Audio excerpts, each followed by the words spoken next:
Vamos a arrancar con esto que me han estado mandando y que la prensa oficialista de la dictadura cubana anda celebrando como si hubieran descubierto el agua tibia.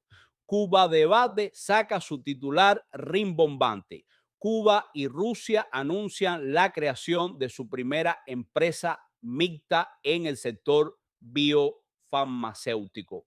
Sinergia Global Biofarmacéutica le pusieron, qué nombrecito, ¿verdad? Según el vicepresidente primero de BioCuba Pharma, Eulogio Pimentel, esto es una alianza estratégica sin precedentes para producir medicamentos innovadores, terapias contra el cáncer, enfermedades crónicas, y hablan de la plataforma tecnológica de Skolkovo en Rusia. Hablan de una inversión inicial del Fondo de Inversión Directa de Rusia de 11 millones de dólares, que puede escalar hasta 113 millones. Y claro, el cubano de a pie lee esto y dice, coño, qué bueno, por fin va a haber aspirina en la farmacia. Señores, freno, deténganse ahí un momentico. ¿Qué medicamento concreto se va a vender y para qué mercado? Porque la noticia dice clarito que esta sinergia global biofarmacéutica va a estar localizada en la Federación Rusa. O sea, la fábrica, la empresa, el ecosistema de startup, de Skolkovo, todo eso está en Rusia. ¿Ustedes de verdad se creen que Rusia viene a salvar al paciente cubano que está pasando trabajo hasta para conseguir un paracetamol? No, señores. Aquí lo que hay es un negocio de nicho.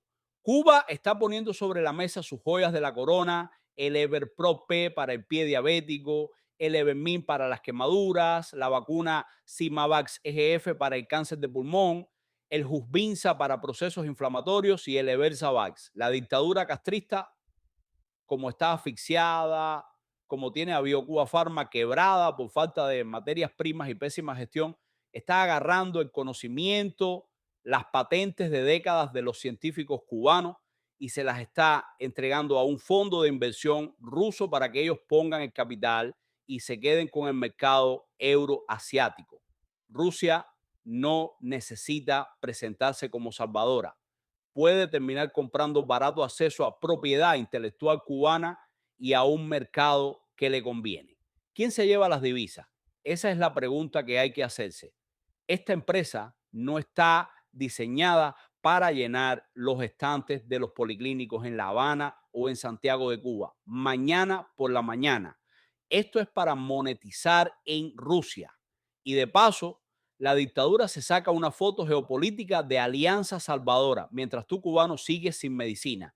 Y les voy a explicar por qué un anuncio de prensa no es un medicamento. Vamos a la capa técnica, a la capa regulatoria, porque esto no lo dice el noticiero. Para que un medicamento salga al mercado, no basta con que el puesto a dedo de Díaz Canel o un burócrata ruso lo digan por televisión. No, hace falta una licencia, un registro sanitario. ¿Qué cosa es el registro sanitario? Según el propio SECMED, en Cuba es la autorización expedida para comercializar un medicamento. Y para eso hay que revisar calidad, seguridad, eficacia, ensayos clínicos actualizados y características del fabricante. Y en Rusia, la Comisión Económica Euroasiática exige exactamente lo mismo: exámenes obligatorios para liberar un producto médico a circulación en su mercado común. Entonces, señores, si esos medicamentos oncológicos y neurodegenerativos se van a producir o comercializar allá, ¿quién los registra? Las autoridades rusas. Y esos procesos tardan, llevan inspecciones, llevan plata. O sea, el anuncio de Sinergia Global es solo abrir un expediente burocrático para un negocio a largo plazo que va a engordar los bolsillos de la cúpula, de los militares y de los burócratas que firman el acuerdo. Sin autorización no hay mercado real. Un medicamento no es titular, es licencia. Y mientras esos trámites pasan, la crisis de medicamentos básicos en la isla sigue intocable. Porque, repito, el negocio es con el cáncer y las enfermedades crónicas para Rusia, no con el antibiótico para tu hijo en Cuba. Y si de vender humo y vender vitrinas se trata, tenemos que caer en el famoso Mariel, la zona especial de desarrollo Mariel. Yo me pongo a leer la cartera de oportunidades de la SED Mariel 2025-2026 y de verdad, caballero, hay que tener la cara de hormigón armado. Tienen 5 proyectos para el desarrollo y producción de medicamentos. 5. Y escuchen el proyecto número 1. Dice, planta de sólidos orales, tabletas, cápsulas y antirretrovirales. Capacidad proyectada, 5.000 millones de unidades al año. 5.000 millones. Con estándares internacionales, mercado doméstico y exportación, inversionista nacional, Medsol. Modalidad empresa mixta, término 25 años renovable. Inversión estimada 150 millones de dólares. Vamos a pensar, mi gente. Si desde hace años el Mariel promete sustitución de importaciones, ¿por qué la gente se muere por falta de una pastilla para la presión? Porque esa planta de 5.000 millones de tabletas no existe. Es una carpeta, es un PDF para buscar a alguien que ponga 150 millones de dólares. El régimen te presenta el Mariel como si fuera el motor de Cuba, pero es pura vitrina. Fíjense en las propias palabras de la directora de la SED Mariel, Ana Teresa Igarza. Dice que en el sector A ya tienen casi el 90% de la urbanización, 45 kilómetros cuadrados, más de 700 hectáreas urbanizadas con agua, de electricidad, comunicaciones por el Estado cubano.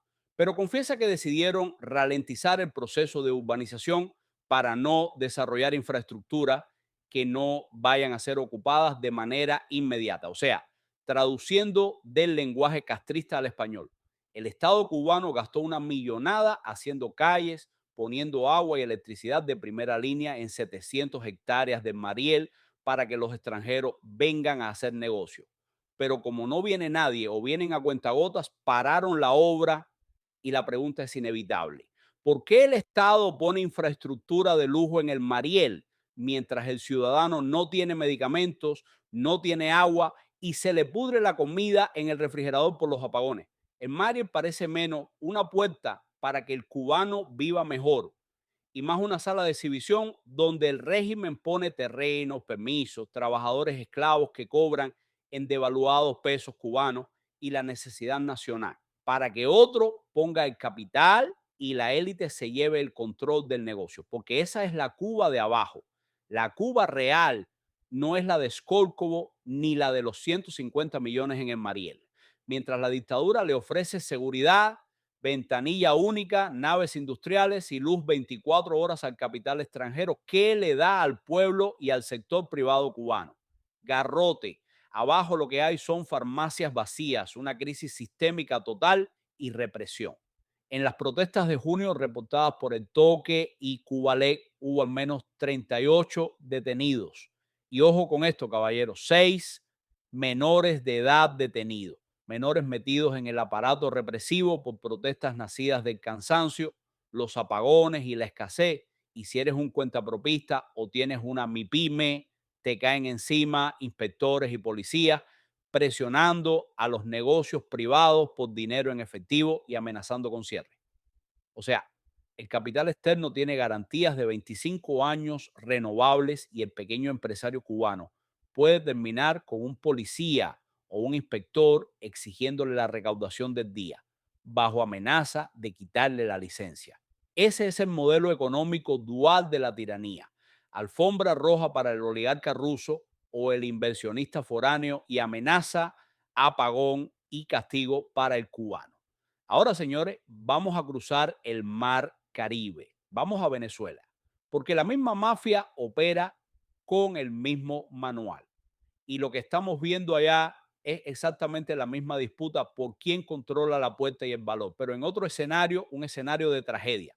Como ustedes saben, el 24 de junio Venezuela sufrió unos terremotos devastadores, cifras oficiales que siempre se quedan cortas. 1.719 fallecidos, más de 5.000 heridos, 16.000 personas sin hogar. Una catástrofe. Y en medio de este dolor desgarrador, ¿dónde está María Corina Machado? En Ciudad de Panamá. María Corina, que había salido clandestinamente de Venezuela en diciembre de 2025, viajando por mar hasta Curazao, y luego a Oslo para recibir el Premio Nobel de la Paz por su lucha democrática, intentó regresar a su país. Dijo, quiero volver a Venezuela para acompañarnos en estas horas desgarradoras. Quiero que mis manos se sumen a las suyas en la búsqueda. ¿Y qué hizo el gobierno, la administración de Delcy Rodríguez? Cerró el espacio aéreo comercial. Cancelaron los vuelos para impedirle la entrada y aquí hay que analizar algo muy serio. No podemos quedarnos en que qué malos son los chavistas. Ya sabemos que son unos criminales. Vamos a los hechos concretos de poder. María Corina Machado tiene la legitimidad absoluta. Edmundo González obtuvo con el 81.21% de las actas recopiladas por la oposición 7.119.768 votos. Un 67%. Machado tiene el arrastre, tiene los votos, tiene el respaldo internacional social y el Nobel de la Paz. Pero ¿tiene la puerta? No. No tiene el control operativo, no controla el aeropuerto, no controla la frontera, no controla a los militares que te sellan el pasaporte, ni tiene los fusiles y la dictadura lo sabe. Cerrarle el espacio aéreo es la forma en que el régimen desde el sí le dice al mundo, la señora tendrá las medallas y los votos, pero nosotros decidimos quién pisa este territorio. Y esto me lleva hasta algo más profundo, a una hipótesis editorial mía de Jadir. Tómenlo como mi análisis, pero presten mucha atención porque las piezas encajan.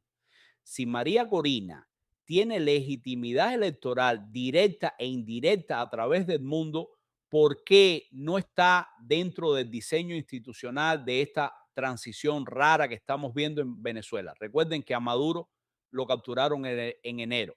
¿Y quién asumió? Delcy Rodríguez, con la tolerancia o por lo menos el visto bueno temporal de Washington. En mayo de este año, CNN soltó una bomba. Reveló que en las conversaciones mediadas por Qatar en Doha entre Estados Unidos y Venezuela para un escenario post-Maduro, nunca se discutió un rol para María Corina Machado. O sea, ni los funcionarios de Estados Unidos ni los venezolanos la incluyeron en el plan de transición, a pesar de que ella los apoya. El propio Donald Trump llegó a decir que ella no tenía el apoyo dentro para liderar la transición, aunque después ella fue a la Casa Blanca y le dio su medalla del Nobel. Y la administración estadounidense dejó que Delcy asumiera la presidencia. Mis hipótesis, señores, y lo digo claro, puede que estemos ante una transición administrada donde los actores externos, Washington, Doha, están priorizando la estabilidad y el control administrativo por encima de la legitimidad democrática inmediata.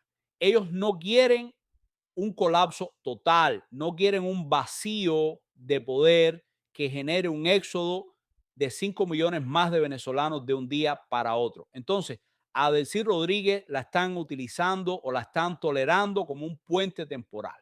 Y María Corina está atrapada. No es que no quiera entrar, es que está en un tablero donde otros actores gigantes administran los tiempos y las llaves. Denunciar el cierre del espacio aéreo es su forma de ejercer presión simbólica, de demostrarle al mundo que el problema no es falta de voluntad personal de ella, sino que el Estado, la puerta física del país, sigue secuestrada. Pero miren hasta qué punto llega ese secuestro, ese control enfermo del poder. La misma semana del terremoto circula un video que me imagino que casi todos ustedes han visto, un cruce fuertísimo, muchísima tensión entre Diosdado Cabello y un rescatista estadounidense en La Guaira, en plena zona de escombros, en plena búsqueda de sobrevivientes.